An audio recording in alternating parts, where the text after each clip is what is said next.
So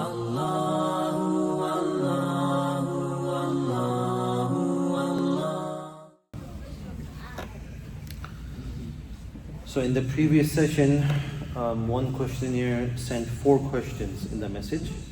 So 2 was discussed. The first one was about the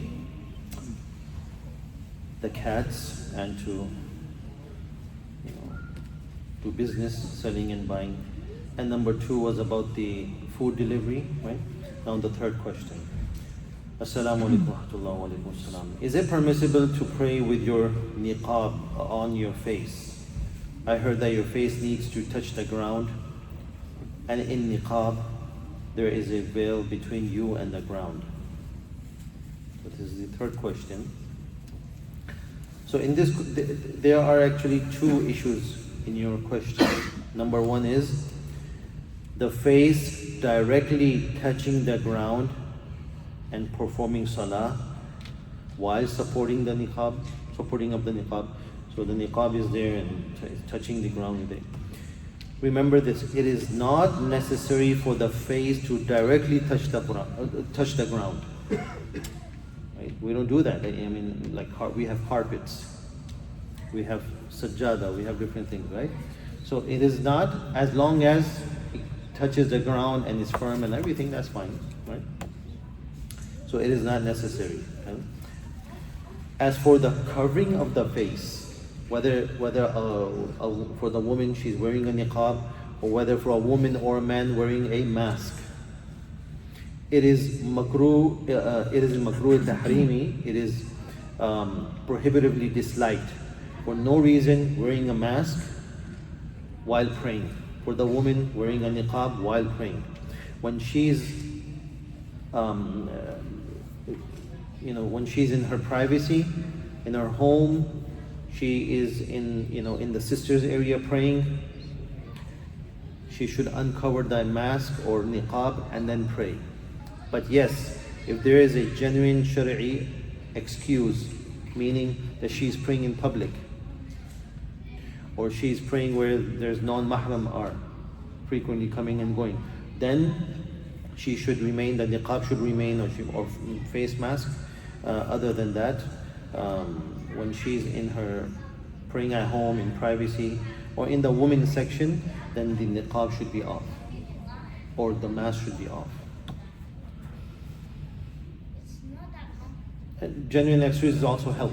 If someone is sick or something, wearing a mask, coming and praying in it while other people are.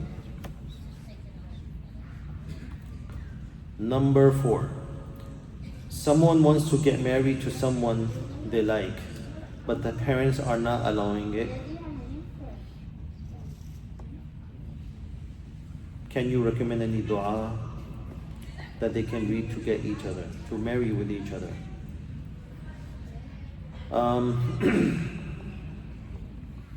May Allah, give you the compatible spouse of your asking, inshallah. That is going to be good for you in this life and the hereafter. We have to remember that choosing a life partner is not an emotional decision. It's not an emotional decision. I mean, although it involves great amount of emotions, but deciding for a suitable life because of emotions, that's not wise. Okay? So a person should apply his or her due diligence, right? And make istikhara and consult with those who are your well-wishers, and especially the parents. Now, why the parents are not allowing? If the parents are objecting, then it should be seen whether or not they have valid concerns about rejecting. We have to see that. I mean, Wallahu alam. If they see something against the Sharia of his or her, whoever that was married. So nevertheless, what you should do, one is perform Salatul Haja daily, right? Ask Allah for the best for you. And there's a dua which Musa alayhi salam recited. Rabbi inni lima anzalta ilayya min khairin faqir. Oh Allah, I am dire need of whatever good you have sent down for me. So this can be for anything, whether it's a job, whether it's marriage, whatever it is. And as I said, istikhara And there's another dua of istikhara. Istikhara is, as we all know, it comes in the in the ahadith, that to perform 2 rakah and then sleep. Recite the dua and then sleep in the night. Make sure that you don't talk after making the istikhara dua, and then sleep. There's another dua where you put, Allahumma khirli wa khtarli.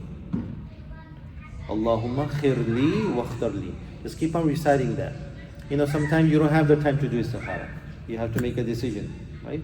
So just keep on reciting this dua, then Allah will make things easy. If it's going to be good for you, the doors will open. If not, then there will be some kind of obstacles and these things, and inshallah khair.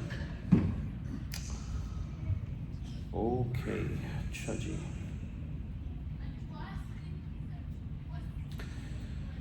Assalamu alaikum, Imam Umar. Wa alaikum assalam. I hope this message finds you in good health and iman.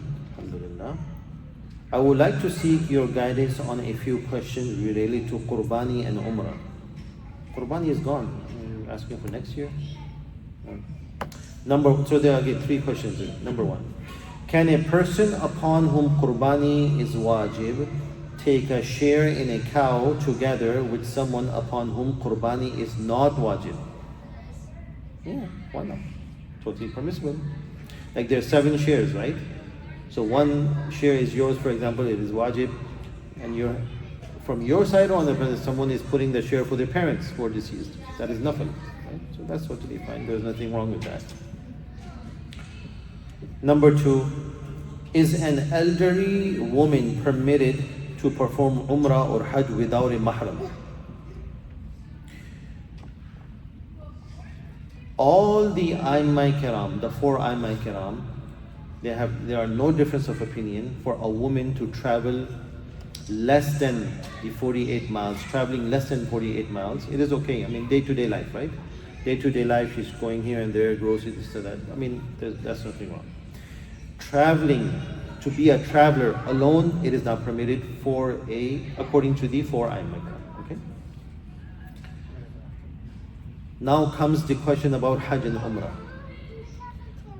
Even in Umrah, there is no difference of opinion. The 4 Aimma Kiram, they say no. Because why is that? Because Umrah is what? Is it farz? Is it wajib? What is it? Nafil. It's nafil. Not even so. It is nafil. It is optional. So that is not, But for Hajj, according to Imam Abu Hanifa and Imam Ahmad bin Hanbal, rahimahumullah, it is not permitted. Is one of the among the conditions of one condition is to have a mahram. If a woman has health, wealth, she has every time to go for Hajj, but she does not have a mahram, Hajj is not farad upon her. Needs to be according to Imam Abu Hanifa and Imam Ahmad bin Hanbal. According to Imam Shafi and Imam Malik, rahimahumullah, they say the condition is only for Hajj, that if they allowed for a woman to travel, if she is part of a secure and a trustworthy group of women. It's a large group of women, trustworthy, secure, easy come and go, no problem. Then according to Imam Shafi and Imam Malik, it's okay. But again, if someone comes up to me and asks, I will say no. Because it's not about only that. I mean, if a woman is traveling alone, and God forbid something happens there, no mahram, it's gonna be very difficult. And it's practical wise, it's not. And especially elderly women. The question was about elderly women. So elderly women need some mahram. Husband, son, brother, there's a mahram. So the Hanafi and the Hanbali are very strict on this masala. Imam Shafi has a very strict condition. If that condition does not apply, he even says no, a woman cannot go. Okay. Chalo, that's it for today. Wa akhiru da'wana alhamdulillah. Allah.